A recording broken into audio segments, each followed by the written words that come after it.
राम राम जी। जय नारायण का लड़का विकास लोहिया लोहमोड़ बोल रहा हूँ। आज मेरे पिताजी जय नारायण, जो कि एयरपोर्ट अथॉरिटी ऑफ इंडिया के एक्स एम्प्लॉय रहे, जिन्होंने अपना जीवन एक बहुत अच्छा दिया, जिन्होंने जो परिवार में सबसे छोटे थे, छोटे भाई का फ़र्ज अपने बहनों के प्रति, अपने भाई के प्रति, एक पति का फ़र्ज, एक पिता का फ़र्ज सब निभाया। लेकिन 6 दिसंबर 2010 को पापा ये हमें सब छोड़ के चले गए, लेकिन अभी भी दिल में है। और हमारे पिताजी ने, मैंने तो एक चीज़ सीखी है कि आप कर्म से कुछ भी कर सकते हो। मेरे पिताजी ने जीवन में हर तरह का समय देखा, संघर्ष देखा, लेकिन कभी घबराए नहीं और अपने जीवन में एक मुकाम हासिल किया। एयरपोर्ट अथॉरिटी ऑफ इंडिया में वो जॉब करते थे।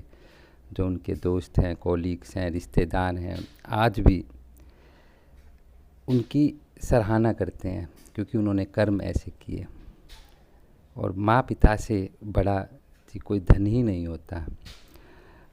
मैं ये सोचता हूँ, आज सब कुछ दिया है हमारे पिताजी ने हमें, लेकिन फिर भी ये रह गया, वो रह गया, ऐसी चीज़ें दिमाग में रहती हैं। और उन्होंने वो संघर्ष करके वह हंसते रहते थे। कठिनाई है जब भी हंसते रहते थे, इसीलिए ही कठिनाई पे विजय प्राप्त होती थी। जैसे मैं भी कह रहा कि माँ बाप से बढ़ के कुछ नहीं होता। गणेश जी को प्रथम पूजन का हक मिला हुआ है। क्यों? इसलिए क्योंकि जब उनके भ्राता कार्तिकेय के साथ उनकी रेस लगी, या उन दोनों में ये हुआ कि कौन तीनों लोगों का चक्कर सबसे पहले काट के आएगा। कार्तिकेय भगवान के पास, उनके बड़े भ्राता के पास मोर था, जो उनका वाहन था, और सब जानते गणपति बाबा के पास उनका वाहन मुक्ष चूहा था। उन्होंने कुछ नहीं किया। उन्होंने 7 चक्कर अपने माता पार्वती और पिता शिव जी के काटे, और उन्होंने कहा कि मैंने तीनों लोगों का चक्कर काट लिया, तीनों लोगों का भ्रमण कर लिया।